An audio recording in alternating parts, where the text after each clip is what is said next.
Hola parceros y parceras de Colombia y el mundo entero. Mi nombre es Oscar Javier Rocha y hoy nos encontramos en Ghetto Gamers. Bienvenidos y bienvenidas, este es su estudio de grabación, es un espacio dedicado al mundo y la cultura de los videojuegos. Entonces, bienvenidos. Bueno, y hoy vamos a hablar de un personaje icónico en el mundo gamers. ¿De quién se trata, Jan? Cuéntanos. Este personaje es el famoso vago, ese que conoce todas las consolas, ese que no se pierde ni una hora del día para estar jugando y pues el que todas las vecinas detestan.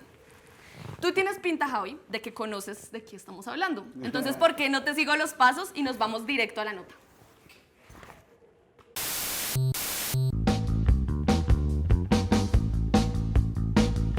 Hola Ghetto Gamers, nos encontramos aquí con el señor Javier Pinto de Mundo Gamers 80s, el propietario, dueño aquí del restaurante, un restaurante gamer, como lo pueden ver.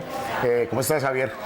¿Cómo está? Acá muy contento de que estén acá haciéndome la visita. Ok, no, nosotros más felices todavía de que nos hayas abierto el espacio para poder venir acá a entrevistarte, a saber más de tu historia, del mundo, el mundo gamer 80s. Usted tiene un montón de consolas, acá hay un montón de historia acumulada en la línea del tiempo de los gamers.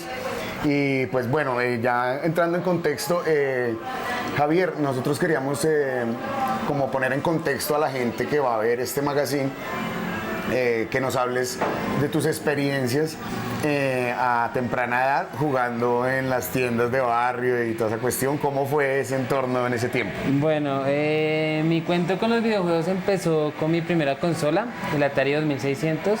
Okay. Los que se acuerdan era el de la palanquita, Sí, palanquita y botón. Okay. Eso fue 2-3 años. Ya después conocí las máquinas de mesa, Okay. que eran las que le dicen de cóctel, que Sí, es sí, una sí. mesa y la pantalla está ahí. Ah, ok, como las que vimos acá afuera. Exacto, Okay. esas son las primeras arcades que llegaron acá a Colombia y ya después empezaron ya las paradas, las que todos conocemos, con doble, como las que están atrás, Exacto. con Doble Dragón, me acuerdo Prisioneros de Guerra.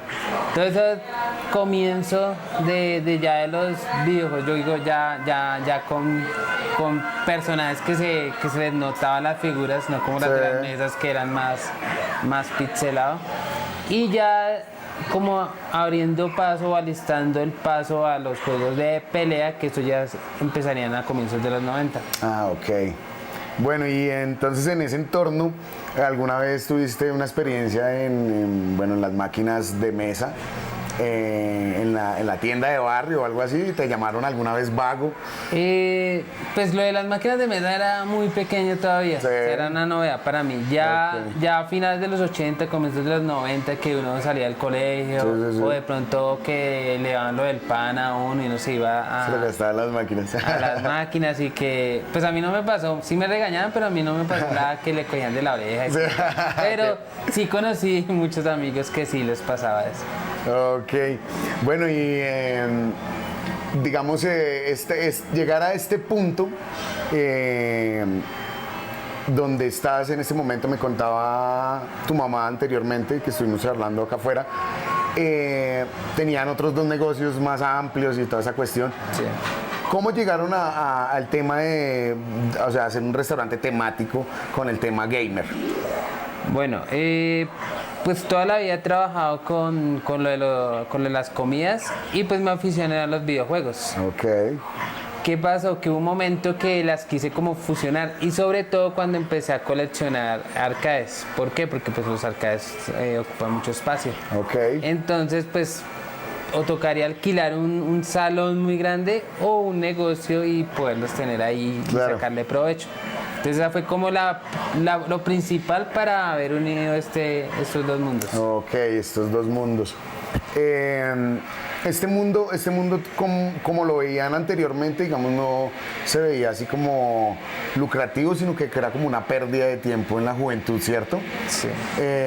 ¿Tú nos puedes dar otra percepción desde el punto de vista de que ya tienes este mundo gamer? En cuanto a la nueva juventud que está, o sea, esto está en otro top, ¿no? En otro nivel. Claro. Es que a comienzos de los 80, como era una industria naciente, pues Ok. lo veían era como su merced dice, como cosas más de vagos, de gente que no tiene oficio. Pero ir al pasar el tiempo, cuando ya lo vieron más como un arte, cuando hay formas de ganar de muchas maneras, como puede ser programando un juego, Ok. el arte de un juego, comercializando juegos, Ok. haciendo como lo que yo hice, que es lo de fusión con comidas. Qué bien. O sea, hay miles de formas de sacarle provecho a esto de los juegos y mostrar que no es una cosa de vago, sino es un trabajo como cualquier otro. Ok. Más o menos a qué edad fue que empezaste con el tema de los videojuegos, con la consola 2600. Yo comencé con la 2600 cuando tenía 2 años, porque mi papá de hecho la compró antes de que yo naciera, la Ok. tenía para el primer hijo. Toda la vida estuve María, con los esto es una dinastía gamer. Toda la vida estuve con los videojuegos, empecé a coleccionar hace más o menos 23 años, 24 años. Y lo del negocio, lo de la fusión, fue hace unos 13, 14 años. Ok. Bueno, y hablando de toda esta acumulación, digamos, de objetos, me dices que tienes publicidades antiguas, toda esa cuestión. Hablando de una línea de tiempo, más o menos, ¿cuánto tiempo llevas haciendo esta colección? Pues como le dije, yo empecé la colección hace más de 20 años. Ok. Tengo algunos artículos, por ejemplo la Atari 2600 que les comento, Claro, que ya ese lo tengo desde esa época. Entonces prácticamente estaría recolectando objetos casi 40 años. Ok. Pero la colección en sí empecé hace 22, 23 años. 22, 23 años. Listo. Hay una consola que tú digas, esta es, digamos, única en Sudamérica, en el mundo, no sé. En la colección hay hartos artículos muy raros. Tengo pues la primera consola que ni siquiera había nacido, que es Ok. de los 70s, que es la Magnavox Odyssey 1, es anterior a la Atari. Ok.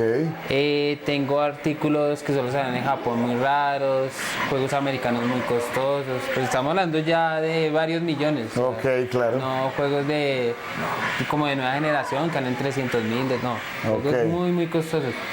Artículos, lo que le hablaba de publicidad, que eso es imposible porque pues eso es limitado y fuera de eso, Limitado, para exacto. el mercado colombiano, que pues no era un mercado grande, entonces la publicidad es muy raro Claro. acá. Y en Estados Unidos, que hubo harto y las pagan muy bien, acá es impresionante. Ok. Bueno, digamos diciendo, no sé, como un poco entrometidos en el tema de cuánta inversión hay acá.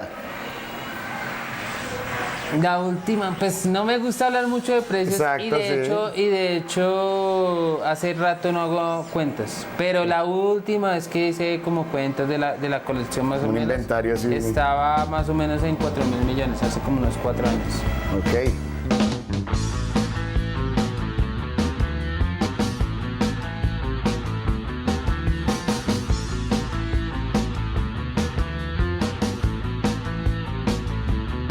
Es el placer de tener tantas cosas bonitas para después en las fotos parecer un artista. Siempre en la escena underground que pagó tu papá. Javier, hermano, muchas gracias. No sé si nos gracias quieras a ustedes comentar también. algo más en cuanto ya al restaurante, cuál es el menú de aquí, o cuándo podemos venir. Pueden venir todos los días. Ok. El menú es, comidas rápidas en general, hamburguesas, perros, salchipapas, lasañas, pizzas, hay platos especiales, al mediodía se venden almuerzos, también hay espacio para fiestas infantiles. Ok. Temáticas de lo que quieran, sea de videojuegos o de anime también. Ok, qué bien. También se pueden planear como de pronto visitas para el museo, eso sí sería cuadrado conmigo. Concertado. Sí. También vendo videojuegos retro, Ah, también, ok, qué también me bien. dedico a eso, también compro, hago Súper. cambios y también negocio mucho. O sea, hay con una lo- compra y venta, ok. Exacto. Y no, pues acá bienvenido.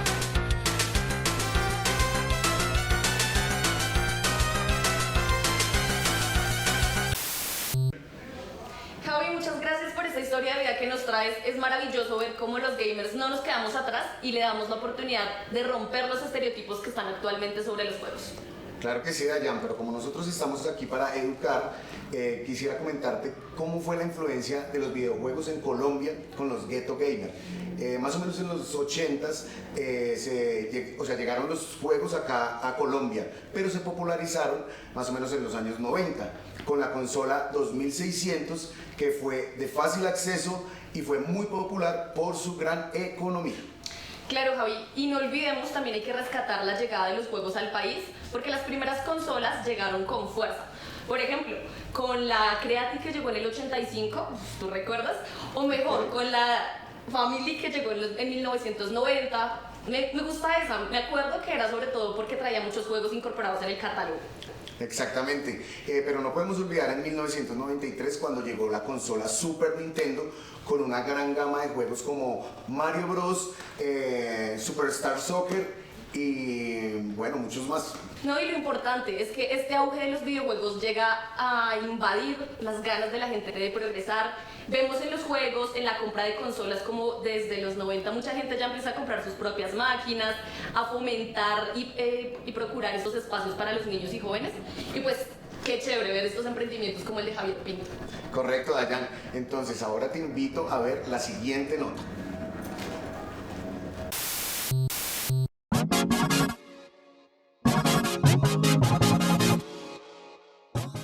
Mi nombre es Juan Andrés Sanabria y hago parte de la cultura de los videojuegos. Yo empecé a jugar los videojuegos desde los 5 o 6 años hasta el día de hoy, lo cual ha marcado un gran vínculo con mi padre. El primer videojuego con el que inició fue Mario Kart 64, el cual lo tenemos en la casa. Lo que más me gustaba era la competitividad que tenía con mi padre. Mi padre nunca me tuvo, por decir así, entre comillas, piedad en el videojuego. Así que hizo que me esforzara aún más para lograr ganarle, lo cual ya es algo muy complicado hoy en día. No era tan complicado, mi abuelo le había comprado la consola a mi papá me la heredó a mí, entonces ya es una raíz familiar que tenemos ahí. Una vez mi madre me envió a comprar el pan y yo de vuelta a la casa, al lado hay un negocio donde se alquilaba el tiempo para jugar, entonces me quedé ahí viendo. Y luego mi madre salió a buscarme por todo el barrio, ya cuando me encontró me empezó a corretear. A raíz de los videojuegos se ha creado mucho contenido audiovisual estos últimos años, lo cual ha incrementado la salida de videojuegos. Entonces yo digo que Colombia es un país en el cual estamos muy buenos para los videojuegos. Mi nombre es Enrique Villadiego. Tengo 23 años y soy parte de la cultura gamer. Tengo la dicha, tengo la oportunidad de conocer los videojuegos desde muy pequeño, más o menos 4 o 5 añitos tuve mi primera Nintendo 64 y de ahí en adelante tengo una gran experiencia con los videojuegos, positiva siempre. No digo que siempre es positivo, pero con mi caso sí me funcionó, muy positiva. Hablando del Nintendo 64, me acuerdo que tuve la oportunidad de jugar y de pasar todo Pokémon de Nintendo 64, el primero. En Nintendo 64 también jugábamos apostando con mi hermano es mucho mayor que yo, apostando con mi hermano en Crash y en Super Mario Kart.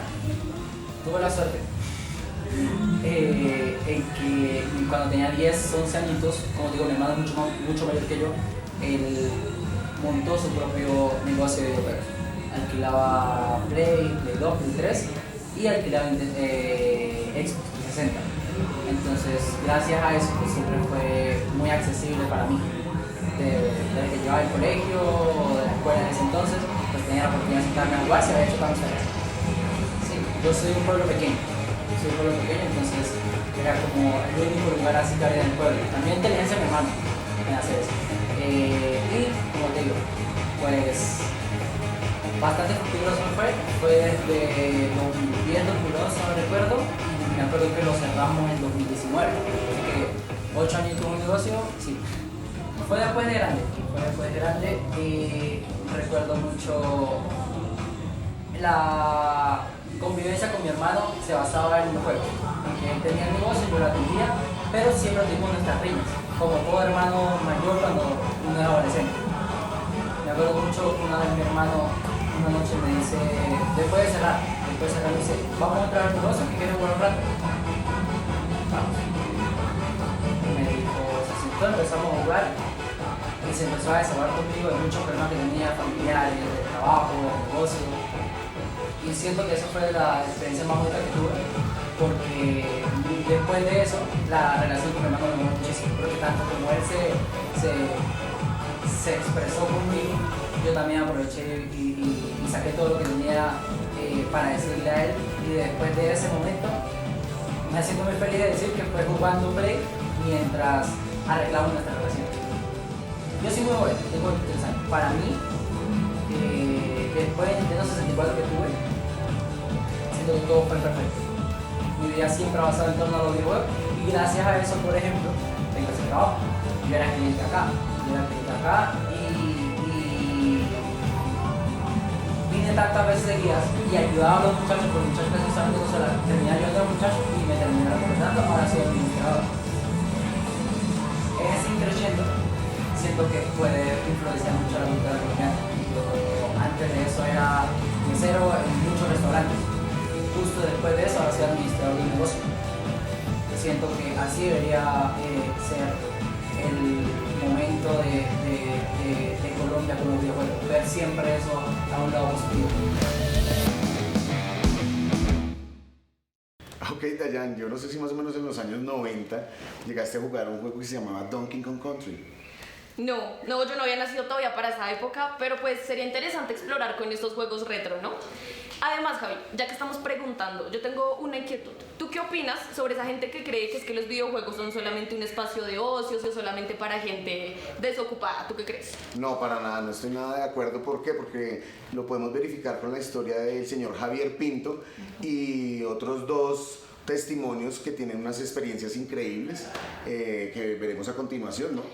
Sí, Javi. El primero es Kenji. Él es un creador de mundos y de personajes para juegos, o sea, qué nota, qué chimba. Y el segundo es Juan Obando. Él es un diseñador visual que está listo siempre para crear otros mundos posibles. ¿Te gustaría que vayamos a ver la nota? Ok, claro que sí.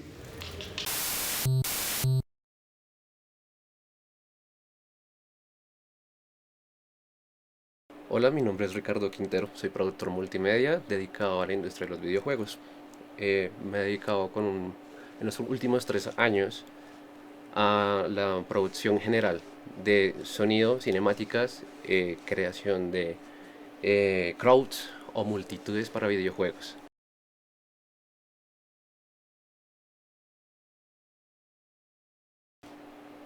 La cinemática de un videojuego hace referencia principalmente a la historia concreta en el desarrollo de un videojuego. La cinemática nos cuenta la transición que hay entre cada nivel del videojuego a medida que va avanzando el jugador a través del mundo.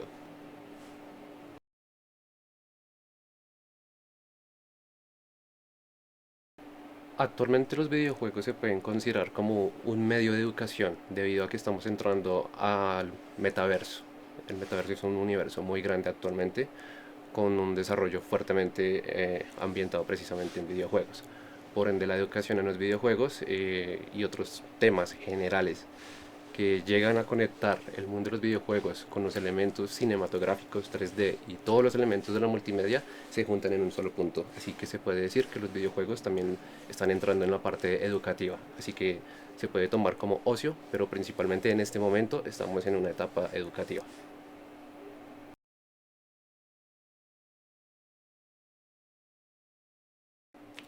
De acuerdo, en mi experiencia personal, los videojuegos han sido parte de mi mundo casi toda una vida, así que puedo decir que la música y los videojuegos actualmente se han conectado mucho en cuanto a las experiencias que han logrado transmitir en varias plataformas digitales, por así decirlo, ya sea escuchando un soundtrack de un videojuego, ya sea por ejemplo Devil May Cry, ya sea escuchando Final Fantasy, donde podemos acudir a escuchar sus soundtracks y podemos entrar a un mundo inmerso. Así que actualmente se puede decir que se está desarrollando otra manera de abarcar la música por medio de los videojuegos. ¿Esto de qué manera? Eso se hace por medio de desarrollar mundos visuales donde, por ejemplo, cantantes o músicos o bandas presentan un mundo digital y ahora pues se tiene en cuenta la idea de poder sumergir al oyente a un mundo donde pueda interactuar con él, es decir, usar un método de videojuego donde van a encontrar algunas pequeñas recompensas, ya sea desbloqueando fotos, desbloqueando algo, pero a cambio de poderlas desbloquear van a tener que pasar ciertos niveles de dificultad para poder desbloquear este contenido. Este contenido originalmente se empezó a implementar desde el 2021, 2021-2022.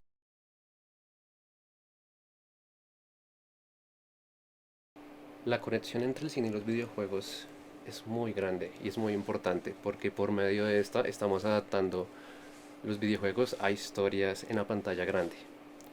¿Esto qué quiere decir? Que estamos adaptando la historia de un jugador a través de cada nivel, resumiéndolo en una pantalla de cine. Es decir, vamos a contar las mismas historias, pero de una manera más abreviada. Esto tiene unos pros y unos contras. Los pros que tiene esto es que va a acercar mucho más a la gente a conocer el nombre del juego o el mundo del juego como tal. Uno de los contras es la insatisfacción para el jugador, porque muchas veces no se logra plasmar exactamente la idea de lo que es el videojuego. Esto lo vamos a ver en las características de los personajes. Digamos, si a nosotros se nos vendió en el videojuego una idea de un personaje ya muy marcado en rastros, en el tipo de personalidad que tiene, si llegamos a llevar estos personajes, por ejemplo, como en Street Fighter, en el 1 y el 2, que lastimosamente no fue una de las mejores películas de adaptación de videojuegos, podemos notar que los personajes no hacían justicia a los personajes de los videojuegos, es decir, al modelo 3D o al libreto que se escribió. Entonces, la cinemática y el videojuego como tal, al momento de llevarse a cine, lo ideal sería imprimirlo lo más fiel posible al juego. Por eso en el momento actual podemos ver series como The Last of Us, donde se ha logrado implementar por lo menos gran parte de la historia muy pegada al libreto. Esto ha sido alabado, así como criticado también por la situación de la elección de los actores para los personajes. Sin embargo, esto no quiere decir que sea una mala idea. De hecho, es una excelente idea para acercar más personas al mundo de los videojuegos.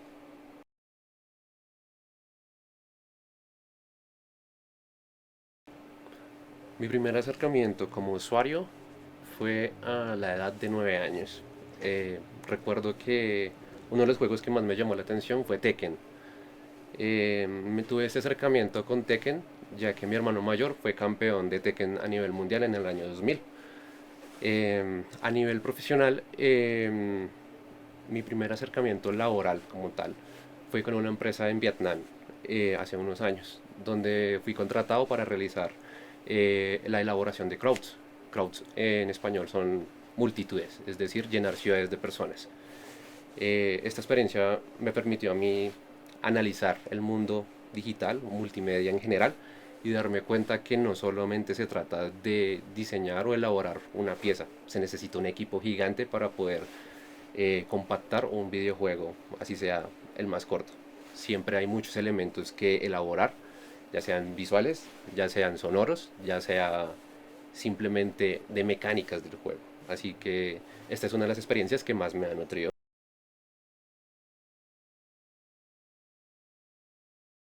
Bueno, esa es una pregunta un poco difícil ya que es un mundo gigantesco. Sin embargo, uno de los mejores consejos que puedo dar es experimentar y navegar en el tipo de plataformas que hay para el desarrollo de videojuegos. Es decir, podemos abarcar el tema de lo que es el diseño 3D, donde se puede aprender a elaborar personajes para videojuegos, donde también podemos explorar la capacidad para crear mundos o escenarios o niveles de videojuegos. También, si no es un fuerte específico, también si se tiene algunos talentos como la música, es buena idea explorar la creación de efectos sonoros para estas ambientaciones según el escenario. Es decir, la música aporta mucho también a los videojuegos. Otro buen consejo que les puedo decir es analizar los videojuegos de principio a fin acerca de cómo está su estructura, es decir, cómo está hecho un nivel, qué es lo que obliga a un jugador a pensar cuál es la mecánica de un juego. Otro buen ejercicio que puedo recomendar es desarrollar ideas o plataformas no necesariamente animadas, sino puede ser en papel, plasmar ideas de cómo podría funcionar un videojuego. En este tipo de ideas es donde más se va a ampliar la creatividad. Así que uno de mis mejores consejos que puedo decir es eso, usar la creatividad porque no hay límites. Allí es solamente deja fluir tu mente y construye tu mundo.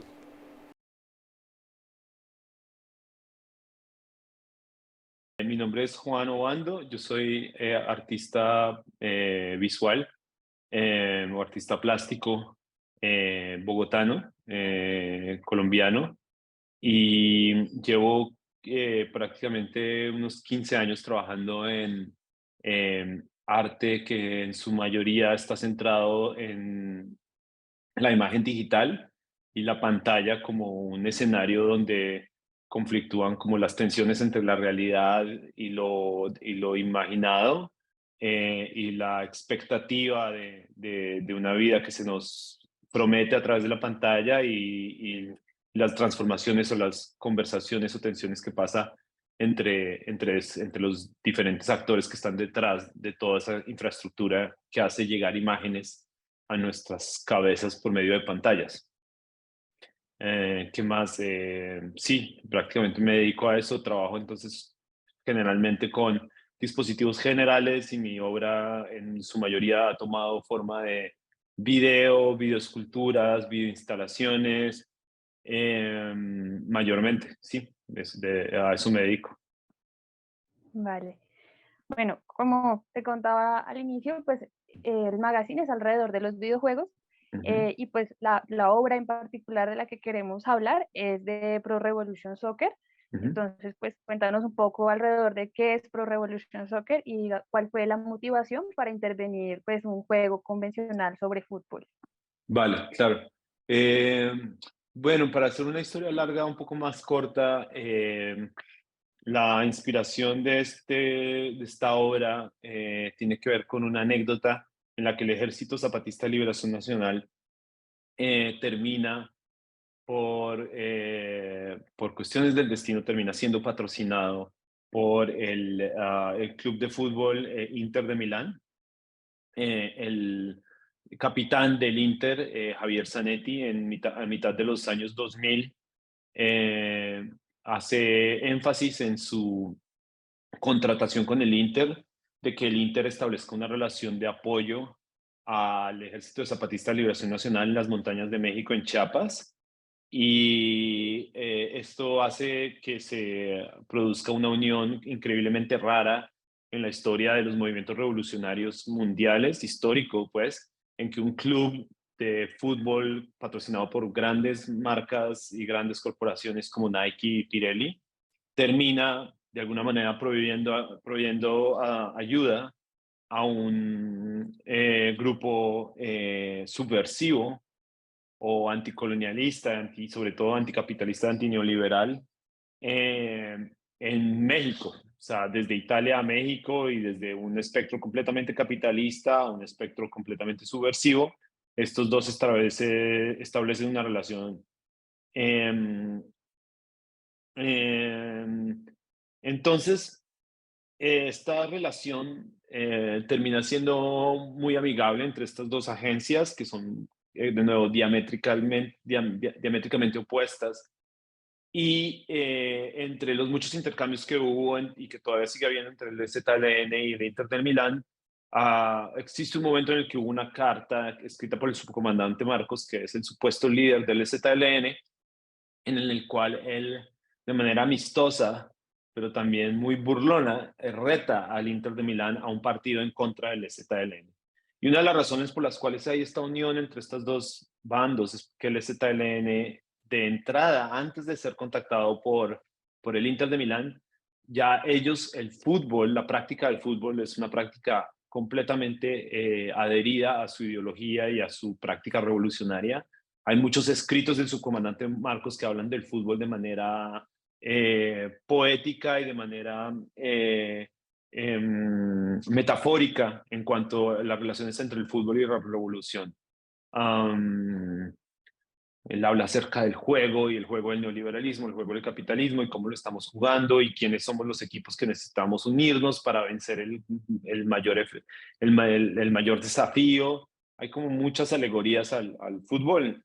Y entonces el STLN tiene su propio equipo de fútbol y ellos juegan con sus pasamontañas puestos y tienen su uniforme y es muy bonito y es una visión bastante particular. Verlos a ellos como la formación del equipo de fútbol jugando con pasamontañas, corriendo así con pasamontañas a través del campo de fútbol, entonces muy increíble de ver. Y entonces hubo este momento en el que el STLN retó al Inter a que jugaran un partido de fútbol, porque decía, como revolucionarios, no importa si ustedes son el mejor equipo de fútbol del mundo, nosotros los vamos a acabar, les vamos a ganar. Entonces, esa mitología como que generó un montón de expectativas, sobre todo en México, y se hablaba de como, wow, el Inter va a terminar jugando un partido en contra del ZLN, que de entrada, o sea, de pronto ahorita suena muy anecdótico, pero es bastante raro, ¿no? Que esto esté pasando. Y obviamente nunca pasó, nunca hubo el tal partido, pero es una relación que se mantiene hasta el día de hoy, la del Inter y el ZLN. Y como que yo quería recontar esa historia y de alguna manera hacer alegoría a las estrategias que el ZLN usa para hacer una guerrilla sostenible. Y una de ellas es la intervención. O sea, ellos no en realidad ni siquiera son un ejército subversivo porque ellos no están en ningún momento queriendo derrocar al gobierno mexicano ni tomarse el poder. El ZLN precisamente cuestiona la necesidad del poder. O sea, el poder como estrategia liberadora, ellos no lo ven así. Ellos no necesitan tener poder. Eso es su filosofía política es acerca de la autonomía, es como cómo poder existir independientemente de las fuerzas extrínsecas del capitalismo y el neoliberalismo por fuera de su contexto primario, que es su tierra, que es en Chiapas, y que es lo que le da la tierra, que es lo que le ha dado su historia a través de la tierra y toda su identidad como un movimiento indigenista es lo más importante para ellos, no es necesariamente tomar las riendas del gobierno mexicano, a ellos no les interesa eso. Entonces es una diferencia con las guerrillas como tal y como las conocemos. Entonces, de alguna manera, el STLN lo que hace dentro del Estado mexicano es casi que un hackeo, una intervención, porque ellos viven dentro del Estado mexicano y obviamente absorben muchos de los beneficios de ser parte de este Estado, pues que no hay ninguna razón por cuál no hacerlo, porque nacieron y el Estado se construyó alrededor de ellos como movimiento indigenista. Su idea es que el Estado es una imposición a sus tierras, ¿no? Por ende, ellos no tienen por qué responder a las lógicas del Estado. Pero viéndolo de una manera ya como dentro como de filosofía como de software, pues sí, ellos terminan siendo como absorben cosas del Estado, muchas de ellas las desechan, pero no responden a las leyes como la lógica concreta del Estado. Y eso es muy parecido a lo que hacen los parcheros o los hackeadores de juegos con los juegos de fútbol, sobre todo en países como el nuestro, como en Colombia, como en México, en muchos países del sur global. Los hackeadores de juegos han logrado intervenir juegos en los cuales ellos no es que quieran destruir el juego, ellos no quieren crear un nuevo juego. O sea, ninguno de estos señores de San Andresito que hackeaban los juegos cuando yo era chiquito te iba a inventar como su propio nuevo juego, ¿no? Ellos lo que cogían eran juegos que ya existían, el Winning Eleven sobre todo, que es el que yo terminé usando para mi obra, que luego se llamó Pro Evolution Soccer. Ellos lo cogían y simplemente quitaban las partes del juego que no les servía, ponían a los jugadores del Nacional, del Once Caldas, y luego niños como nosotros los comprábamos y yo me acuerdo de mis amigos poner el juego y yo ver que estaban estos jugadores y equipos colombianos y yo era, pero ¿cómo carajos eso está ahí? Y yo pensé que venía de fábrica y mis amigos eran como, no, estos son la gente en San Andresito reemplaza, hackea el juego y luego lo vende para que uno pueda jugar con los jugadores de los equipos locales. y era todo hecho a las patadas, no eran ingenieros ni científicos de juegos ni nada, sino que esta era gente que era tan aficionada al juego que lograban saber cómo hacerle sus propias gráficas, meterle sus gráficas y hacer que los muñequitos se parecieran a los jugadores de los equipos nacionales y reemplazar los títulos y hacer un montón de movidas dentro del juego para afectar la lógica completa del juego, pero a la vez respetar toda su estructura interna. Entonces a mí se me ocurrió que esta podía ser una forma interesante de contar esa historia y recrear este partido que quedó en veremos y que está muy insertado en la imaginación comunal de la gente en México. Y decir, bueno, este partido nunca pasó, pero puede pasar en otra realidad. ¿Qué pasa si pasa en la realidad del videojuego? Y de alguna manera se cuenta esta historia en un método que remeda un poco las estrategias del ZLN, de verdad hackear un sistema que está completamente moldeado por el capital global, como un videojuego, de hecho por una empresa llamada Konami para computadores, PlayStation y todo esto, y que un artista coja toda la lógica del juego y cuente esa historia a través de un hackeo mismo en el juego. Entonces la idea fue esa y el juego prácticamente consiste en eso, consiste en una versión de Pro Evolution Soccer que yo retitulé como Pro Revolution Soccer, en el cual es una instalación interactiva, la gente se puede sentar y jugar el partido ZLN Inter Milán las veces que quiera, de la manera que quiera y el juego le permite hacer eso. Okay. Muchas gracias. Vale, chao. Oye, Dayan, es impresionante la manera como está creciendo la industria en este país. Cada vez son más los gamers que se posicionan en la audiencia a nivel nacional e internacional. Así, y además, Javi, tenemos también que recordar a estos que son los gamers hechos en Colombia, los que están creando, los que están posicionando con fuerza a todo el mundo y los lanzamientos que tenemos en el país. Pero, ¿qué te parece? Yo opino mejor que dejemos que Marce nos cuente en la siguiente nota de qué se trata esto. Ok. Lanzamientos. Ok, mi gente, a nivel nacional la empresa Jam City ha hecho la actualización este mes a uno de sus mejores juegos. Se trata de Harry Potter Hogwarts Mystery. Y por otro lado, se acercan los lanzamientos más esperados para los gamers y para los amantes de Capcom. Se avecina el remake del clásico Resident Evil 4, disponible para PS4, PS5, Xbox Series X y PC. Y para los que les gusta DC Comics, les cuento que se trata de Escuadrón Suicida. Llegará para principios de mayo y estará disponible para PS5, Xbox Series X y PC.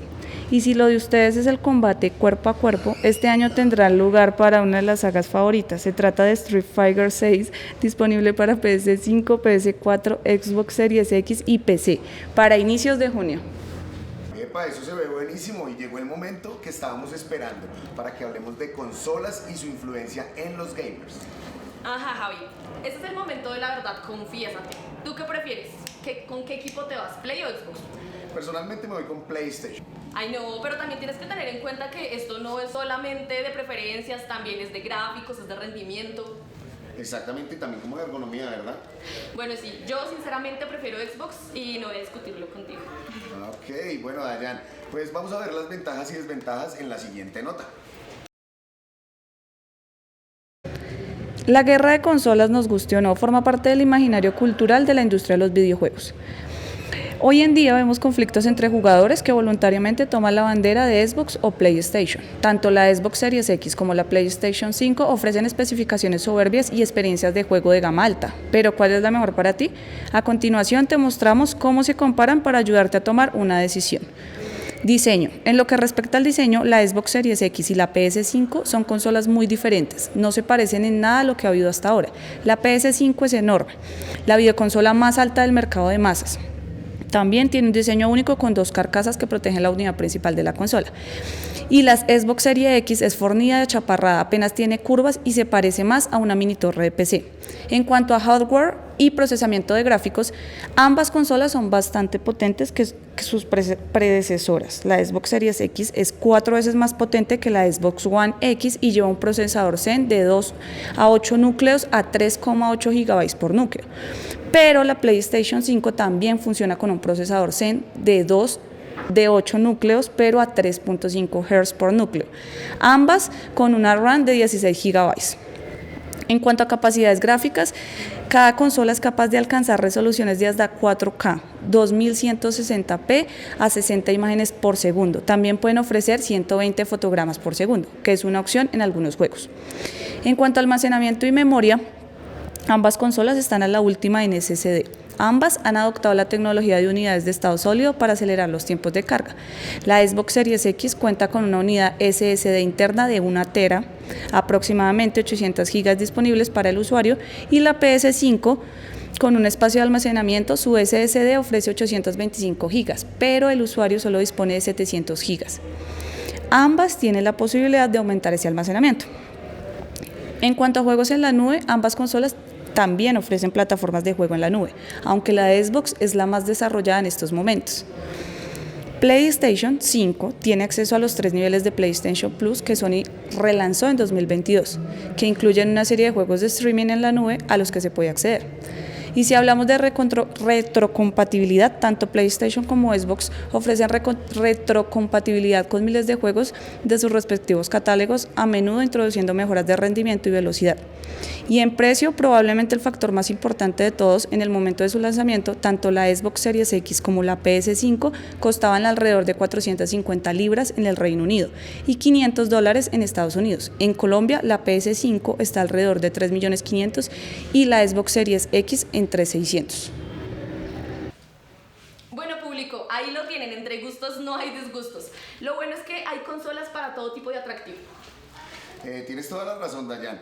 Además, no podemos dejar de lado todos los videojuegos que salieron para PC y celular, en donde también tenemos gran variedad.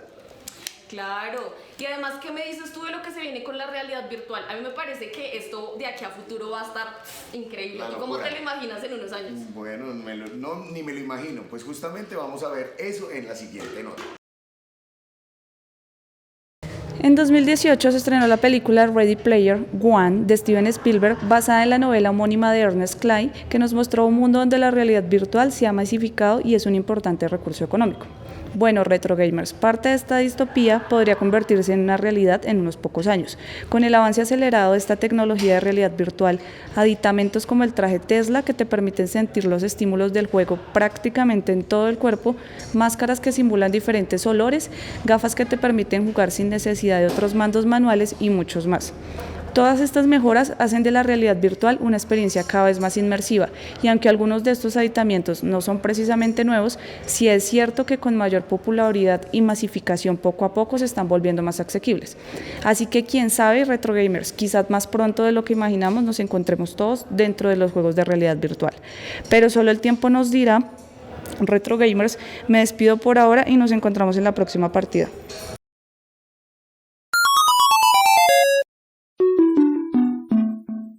Game over.